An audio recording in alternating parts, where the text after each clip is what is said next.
While it may take months to see the full effects of sequestration, Congresswoman Madeline Berdalio, during a House Armed Services Committee hearing this morning in the nation's capital, raised concern over how exactly the defense spending cuts would affect the timing and movement of Marines to Guam. Can you address some of your challenges regarding the distributed laydown of Marines in the Pacific, how the current budget outlook may affect the timing of this plan?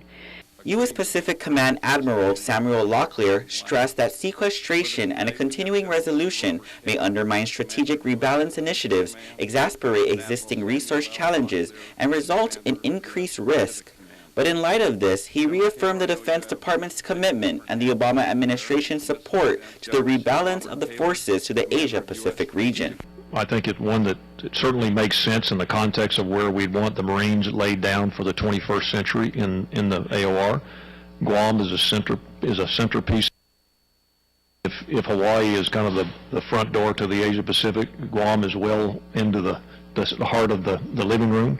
All it takes is just a quick look at the vastness of the region and a map, and you can see why we would want to make sure that we optimize our capabilities both in peace and in crisis from Guam. And based on current planning estimates, he stated the anticipated movement of Marines to Guam could be by 2020 and to Hawaii by 2026.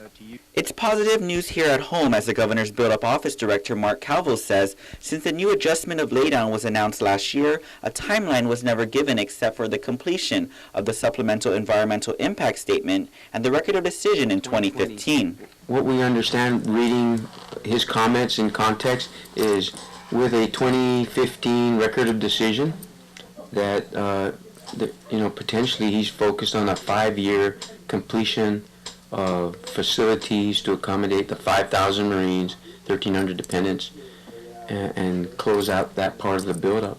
And in addition to challenging Congress to take a focused approach in order to identify resources, specifically for military construction funding, to accelerate the estimated timeline, Calvo says statements by Locklear, whom he calls a senior war fighter in the Pacific, will hold better weight.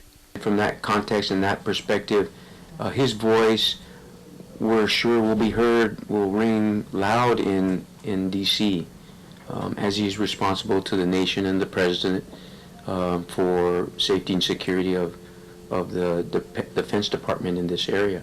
And while the 2020 target date is optimistic, Calvo says with the strict budget times and the fiscal belt tightening, things could always change. Berdalio, meanwhile, in a statement says while DOD works to deal with an even tighter budget, she appreciates Admiral Locklear's work to strengthen alliances and build new partnerships with countries in the Asia-Pacific region, such as multilateral training and joint exercises as the buildup moves forward. She further adds that while 2020 is a rough estimate, it provides greater certainty in the future of the buildup. Reporting for Guam's News Network, I'm Ken Quintanilla.